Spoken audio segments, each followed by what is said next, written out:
पढ़ते सब हैं, रिवाइज सब करते हैं, सोर्सेज भी सबके सेम होते हैं। तो फिर ऐसा क्या डिफरेंट करते हैं वो 14,000 लोग जिनका प्रीलिम्स क्लियर हो जाता है बट बाकियों का नहीं होता? That difference is confidence. How can we build this confidence? In this video, I have picked up the most relevant questions from recently held UPSC exams. So by the time you reach the end of this video, आप में एक नया profound confidence develop हो जाएगा कि हाँ, मैंने जो पढ़ा है वो मुझे याद है और मेरे से यूपीएससी के बनाए हुए क्वेश्चंस सॉल्व हो रहे हैं. And trust me, nothing is more important in this exam than confidence. Hello everyone, this is UPSC over simplified. Let us begin. ये अल्टीमेट पीवाई की सीरीज का थर्ड पार्ट है, बट ये कोई क्रोनोलॉजिकल ऑर्डर में नहीं है. आप पहले ये पार्ट देख लो, but definitely go back and see part 1 as well as part 2. Today's first question is actually word by word repeated in two different exams within 4 months of each other. इन दोनों exam में सिर्फ 4 महीने का difference था.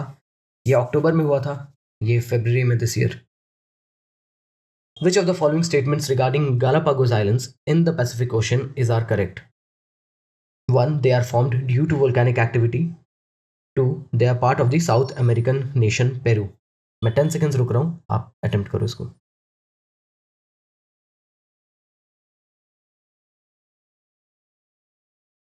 पहला statement correct है, they are formed due to volcanic activity, but वो Peru का नहीं है.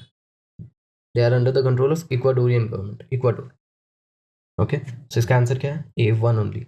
अब आप देखो प्रीवियस क्वेश्चन जो आया था CISF में 4 मंथ्स पहले, उसमें भी पहला स्टेटमेंट भी सेम था, सेकंड स्टेटमेंट भी सेम था, थर्ड स्टेटमेंट में दे वर जस्ट आस्किंग कि किस ओशन में है, जो इन्होंने यहाँ पर दे दिया क्वेश्चन में ही.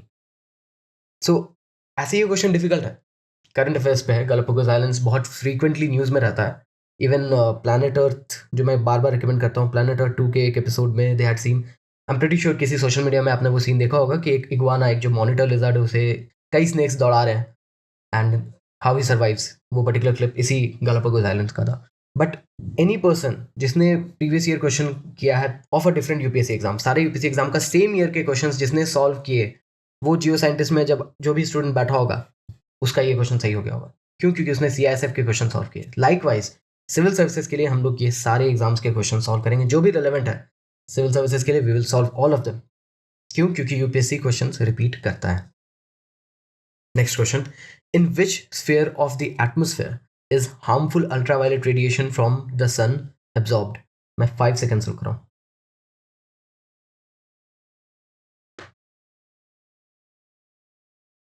The answer is stratosphere.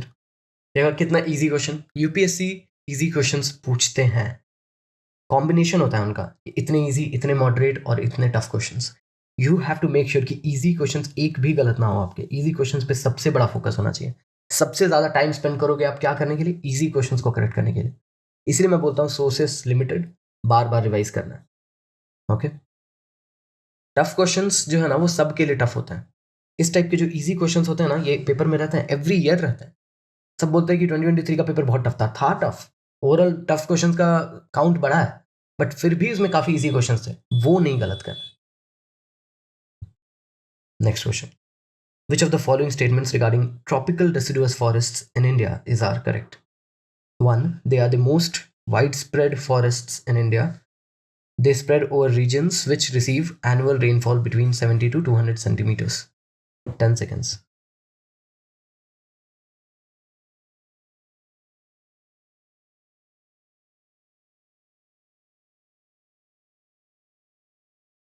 इसका आंसर है सी, बोथ. मोस्ट वाइड स्प्रेड है इंडिया में. ज़्यादातर जगह पर ट्रॉपिकल डेसिडुअस फॉरेस्ट, आप पतझड़ वगैरह जहाँ भी हो गए, आपने सुना होगा ये चीज़ कि इंडिया में ट्रीज अपने लीव्स को शेड करते हैं. They spread over regions of course 70 to 200, इसके ऊपर एवरग्रीन होने लग जाता है, right. Next question, which one of the following institutions is not in the world bank group? 10 seconds again. और टाइम अगर आपको चाहिए ना, आप पॉज कर लो या डबल टैप करके और 10 सेकेंड ले लो.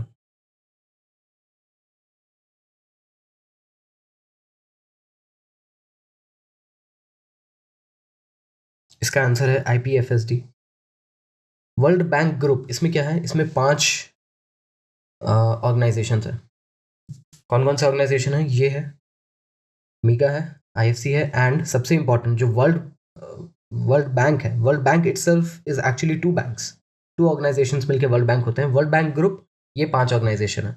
ओके, वर्ल्ड बैंक के जो 2 ऑर्गेनाइजेशन जो इसमें नहीं दिया हुआ वो है IBRD, international bank for reconstruction and development, and IDA, I think international developmental association, ऐसा। ये 2 मिलकर क्या बनते हैं? World bank. एंड ये 2 प्लस ये 3 मिलके क्या बनते हैं? World bank group. Next question, which one of the following examples of genetic disorder और disease is due to the numerical abnormalities in the sex chromosome? मैं 5 सेकंड्स रुक रहा हूँ, आइदर यू नो इट और you don't know it.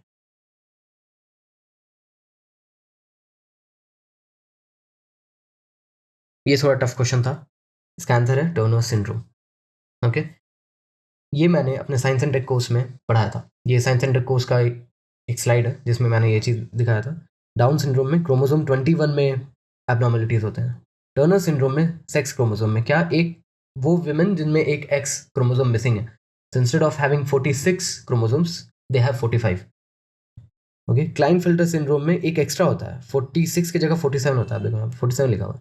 Okay, so when we talk about abnormalities in the number of sex chromosome, then 2 most common diseases हमेशा आपको सुनने को मिलेगा। One is Turner, the other is Klinefelter syndrome. Okay, ये course का जो detail है science and take का, ये मैं डिस्क्रिप्शन में एंड कमेंट सेक्शन में डाल दूंगा। Currently this course is priced eight 1799। Next question, match list 1 with list 2 and select the correct answers. 20 seconds.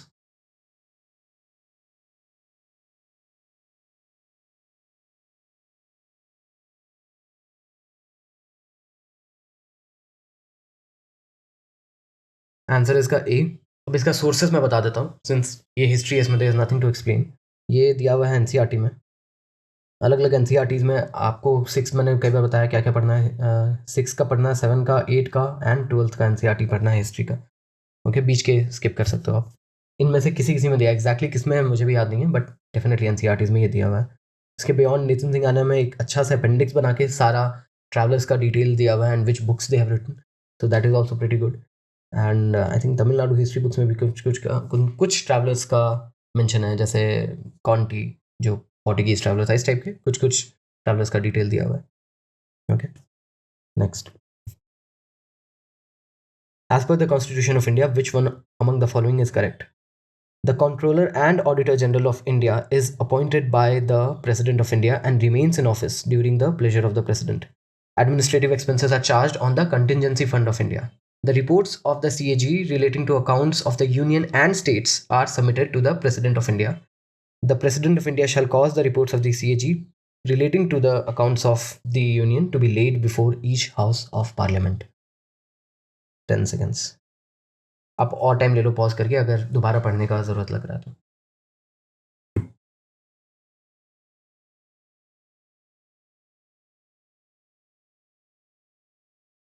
Correct पूछा है, इसका करेक्ट आंसर है डी। आपको हो सकता है सी भी करेक्ट लगे, बट मैं एक एक करके बता दे रहा हूँ क्विकली। ऐसे ये लक्ष्मीकांत इसका सोर्स है, ऑब्वियसली इसमें सारे चारों स्टेटमेंट्स आपको मिल जाएंगे। During the pleasure the president, no.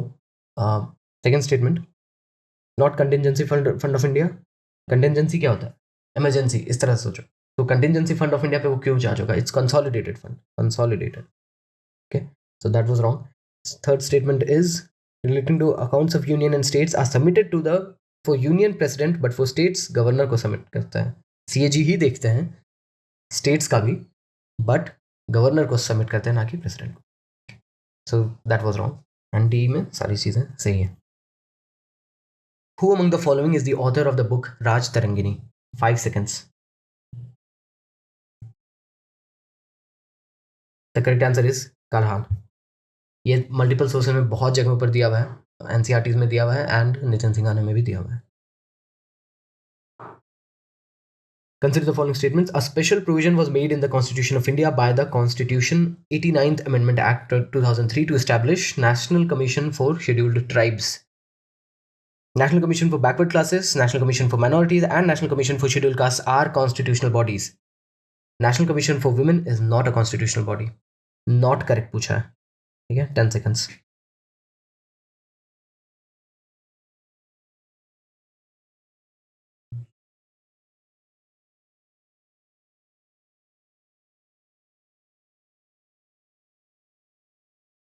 Not correct पूछा है, इसका करेक्ट आंसर है सी, 2 ओनली।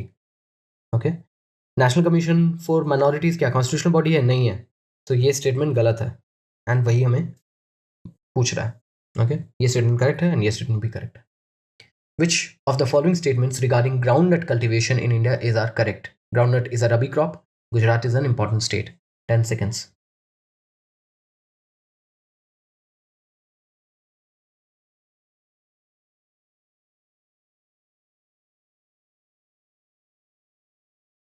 इसका आंसर है बी, 2 ओनली। रबी नहीं है, खरीफ है। यूजुअली इस टाइप का अगर रबी लिखा हुआ, very rarely it will be a correct statement. बस रबी को खरीफ कर देते हैं ये लोग, वेरी कॉमनली, या खरीफ को रबी कर देंगे। ऑल्दो ग्राउंडनट रबी क्रॉप भी है, उसे मल्टीपल सीजन में उगाया जाता है, बट 80% ऑलमोस्ट खरीफ में ही उगता है।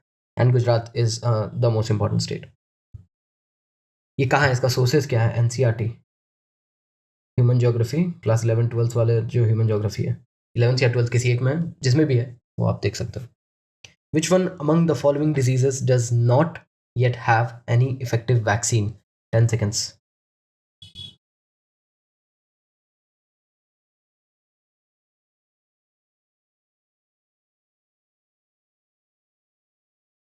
इसका करेक्ट आंसर है viral hepatitis C.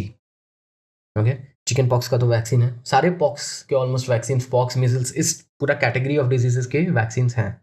Okay, typhoid का भी वैक्सीन है एंड एचपीवी वैक्सीन अभी कंसिस्टेंटली न्यूज़ में रह रहा है क्योंकि इसका ट्रायल वगैरह खत्म हो चुका है एंड शायद अब इंट्रोड्यूस कर रहे हैं उसको। Okay, HPV virus, HPV vaccine जिसे बोलते हैं, ओके, विमेन के लिए। Next, which one among the following is not in situ conservation? Wild life sanctuary, botanical garden, biosphere reserve, national park. 5 seconds.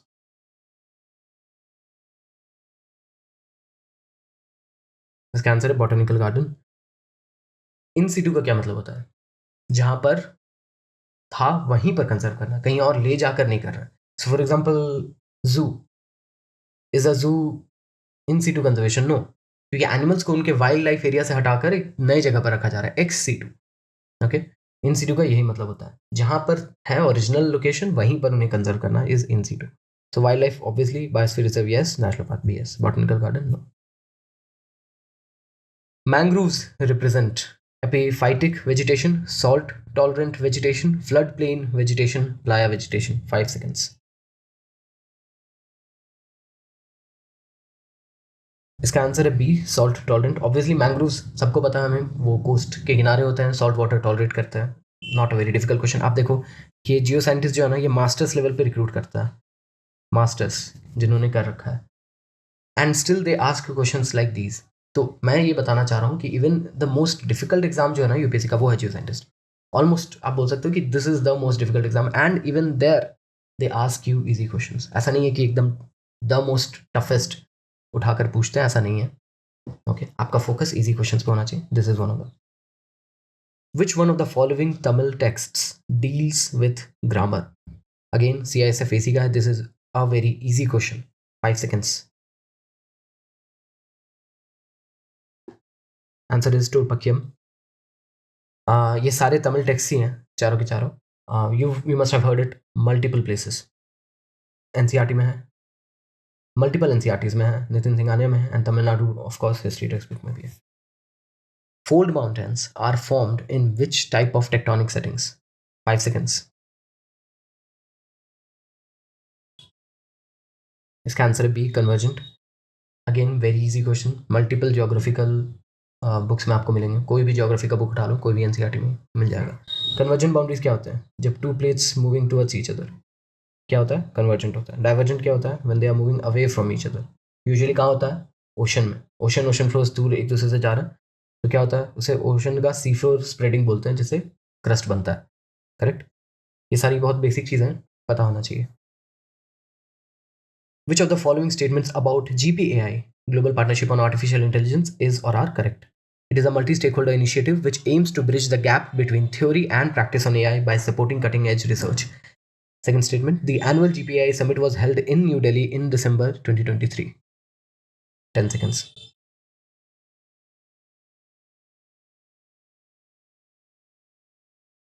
इसका आंसर है सी. ये तो बहुत जेनरिक स्टेटमेंट है, right? Partnership on artificial intelligence है, then of course global partnership है, then yes multi stake holder होगा. Of course AI से का मेन जो चैलेंजेस है वो यही है, bridging the gap between theory and practice. ये मेजर चैलेंजेस है विद एआई. तो कटिंग एज रिसर्च तो होगा ही उसमें इन्वॉल्व. सो इतना जेनरिक स्टेटमेंट रेयरली गलत होता है. बस ये देख लेना होता है कि क्या ये multi stake holder. Of course multi stake holder है, प्राइवेट भी, पब्लिक भी, गवर्नमेंट पार्टिसिपेशन, प्राइवेट पार्टिसिपेशन, सारा एस्पेक्ट है जीपीआई में. Okay, so annual GPI summit New Delhi में, ये एक सिंपल फैक्ट था. ये न्यूज़ में कई बार रेगुलरली आ रहा था. दिसंबर 2023 का एकदम रीसेंट न्यूज़ है, न्यूज़पेपर में भी आ रहे थे, राइट? तो इसका आंसर है both. Biosphere reserve program was initiated by. 5 seconds.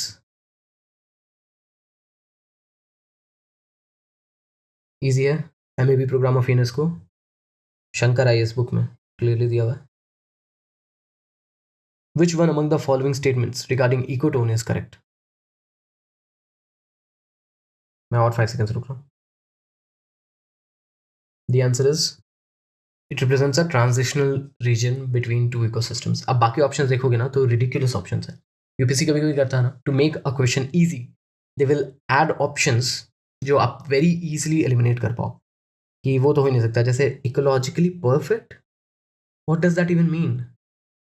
How can you define anything to be perfect? It represents a region which is ecologically barren of organisms. There rarely is any ecological region जहाँ पर कोई भी organism ना हो. Even जो सबसे hostile regions है on earth, वहाँ पे भी organisms होते हैं.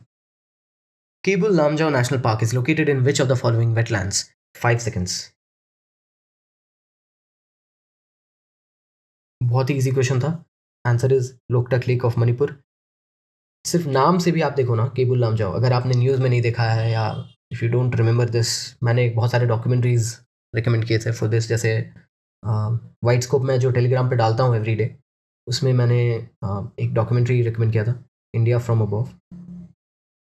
नेट जियो का है एंड हॉटस्टार पे अवेलेबल है. उसमें एक पर्टिकुलर एपिसोड डेडिकेटेड है फॉर लोकटक लेक. इस टाइप की बहुत सारी चीज़ें हैं. लोकटक लेक पे तो बहुत सारे यूट्यूब वीडियोज़ भी आपको मिलेंगे, इट्स वेरी कॉमन. बट अगर आपने ये सब नहीं भी देखा तो भी आप नाम से किस कर सकते हो, केबुल लामजाओ. तो ये तो नहीं होगा उड़ीसा तुरंत. Keibul Lamjao and Loktak lake, these are very popular tourist places. According to IUCN Red List, a vulnerable species is one which is likely to become endangered in the near future, has a very high risk of getting extinct in the wild, is known only to survive in the wild, is known only to survive in captivity or as a naturalized population outside its historic range. 10 seconds.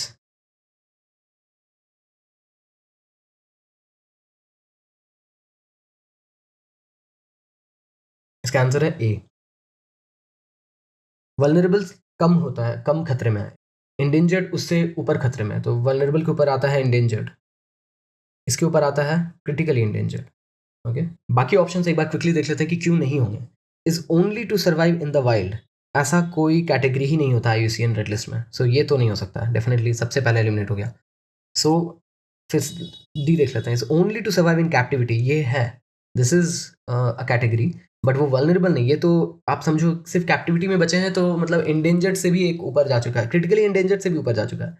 मतलब मैंने यहाँ पे बताया ना, ये देखो आप, vulnerable है, फिर इंडेंजर्ड है, फिर क्रिटिकली इंडेंजर्ड है, फिर ओनली सर्वाइविंग इन कैप्टिविटी, उसके ऊपर ये आ जाता है, फिर उसके ऊपर एक्सटिंक्ट.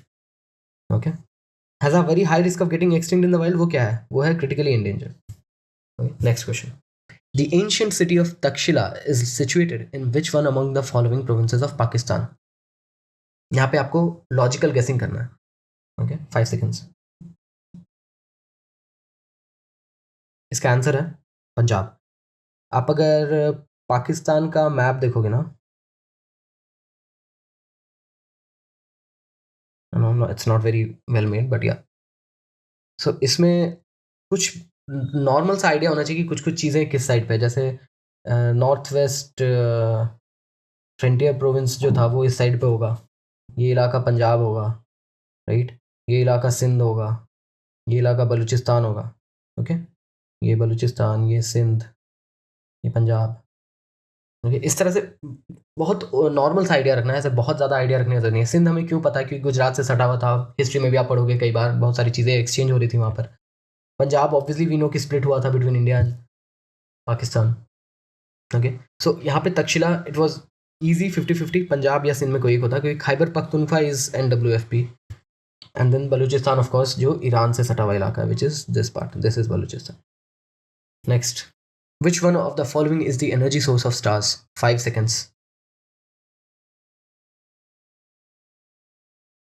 ये क्वेश्चन भी मैंने अपने साइंस एंड टेक कोर्स में बहुत डिटेल में पढ़ा है।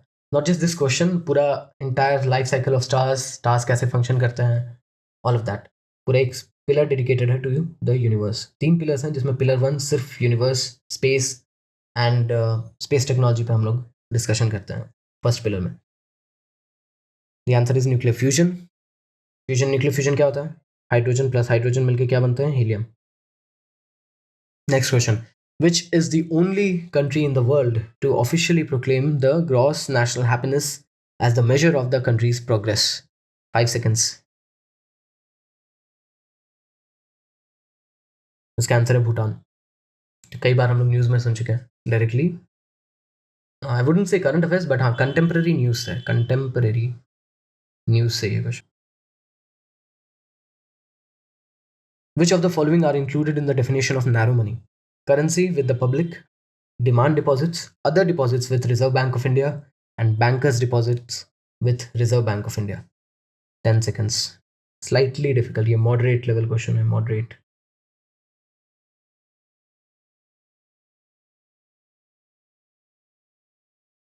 इसमें मैं आपको क्विकली कॉन्फिडेंस दे देता हूँ। ओके, ये मृणाल सर के लेक्चर्स में था, तो that's why I know. Other sources हैं, बहुत सारे बुक्स हैं इकोनॉमी के, ऑलमोस्ट सब में आपको बताई गई M0, M1, M2, M3, M4. Okay, M0 is just the currency, right. M1 जिसे हम लोग बोलते हैं क्या? Narrow money. ओके, इसमें क्या, इनमें क्या क्या चीज़ें आती हैं? Currency with the public, demand deposits. Demand deposits मतलब क्या होता है?